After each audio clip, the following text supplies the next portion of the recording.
Há episódios na política internacional que entram para a história não pelo brilho ou prestígio que proporcionam a um país, mas sim pela vergonha que expõem diante do mundo. E o que aconteceu com ministros do governo Lula em plena cúpula da ONU entra exatamente nessa categoria.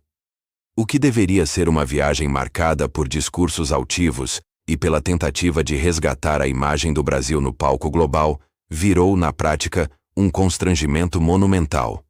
O cenário foi Nova York, a vitrine mundial da Assembleia Geral das Nações Unidas. Só que, por trás das câmeras bem ensaiadas e dos sorrisos estudados, a realidade era a de humilhação.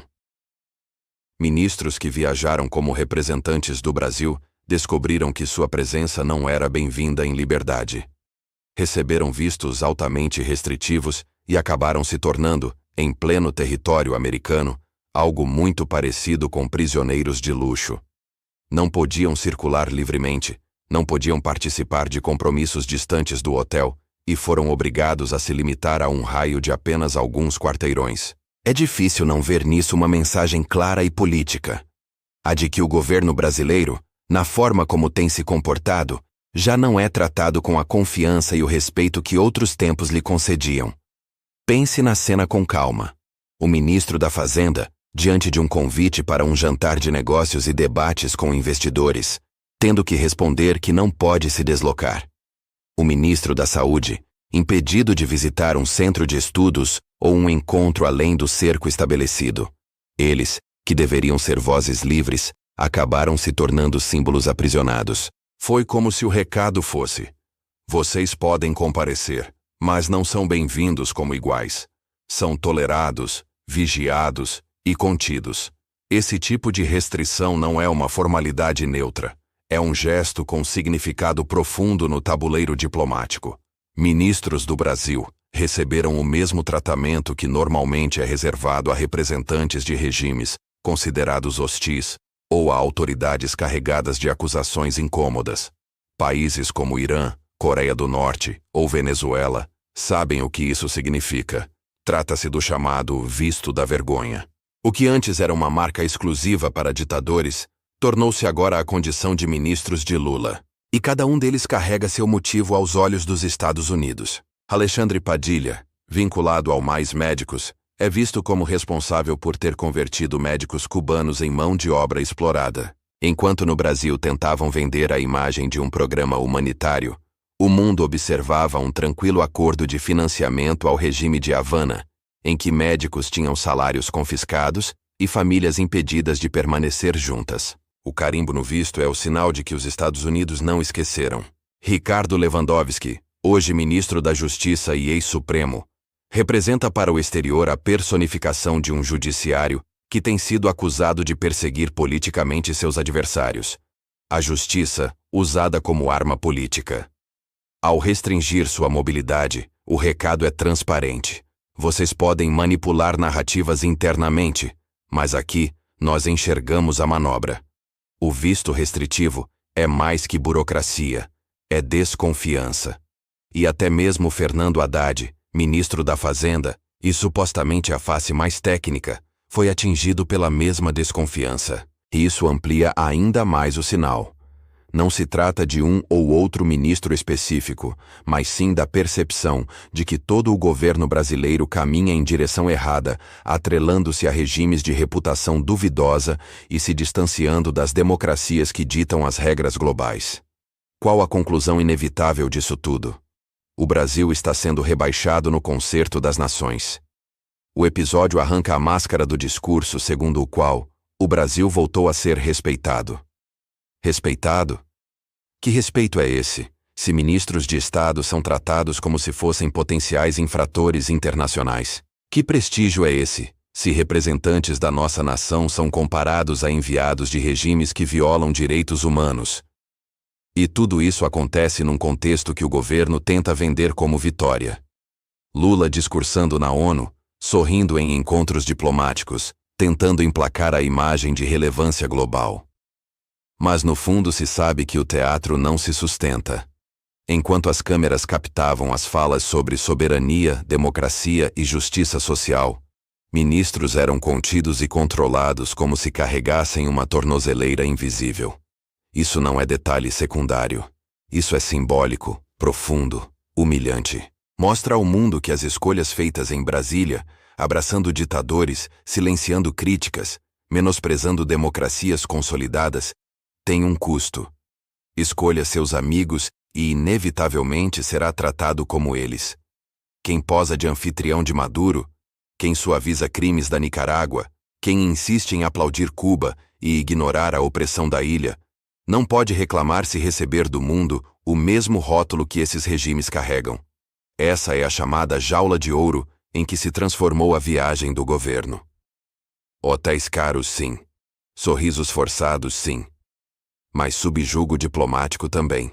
E mais devastador que tudo, a imprensa local praticamente silenciou sobre o assunto. O pouco que se falou foi minimizado, tratado como nota lateral, quando, na verdade, se trata de um dos pontos mais sérios na história recente da nossa diplomacia. O impacto disso ultrapassa a cena da ONU. Isso respinga em economia. Empresas internacionais assistem a esse tipo de sinal.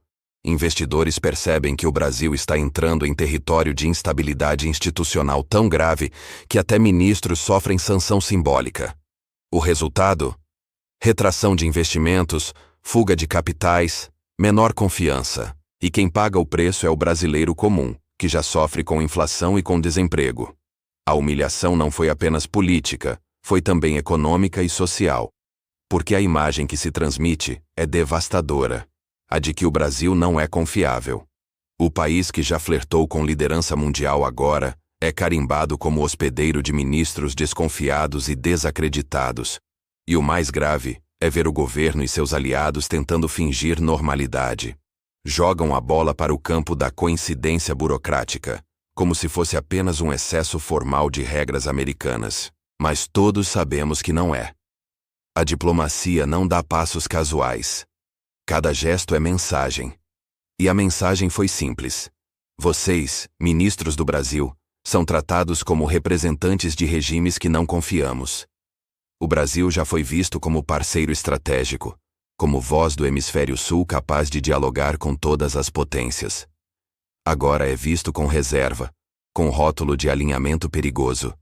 Em vez de andar ao lado de democracias sólidas, decidiu flertar com autoritarismos. E paga a conta sendo enquadrado por aqueles que ainda ditam as regras mundiais. A cena dos ministros confinados em Nova York é a metáfora perfeita do país atual. O Brasil está preso. Preso a ideologias retrógradas, preso a alianças antiquadas, preso em novas correntes de dependência. Podíamos ser protagonistas globais, mas preferimos bancar coadjuvantes de regimes desacreditados. E não adianta vender como vitória histórica o fato de Lula discursar na abertura da Assembleia Geral da ONU. Esse direito sempre esteve com o Brasil desde os anos 40. O real olhar dos outros líderes não foi de aplauso genuíno, mas sim de incredulidade diante da contradição. Um presidente exaltando democracia, enquanto seus ministros são tratados como suspeitos internacionais. Essa é a lista de humilhações que tentam esconder de nós.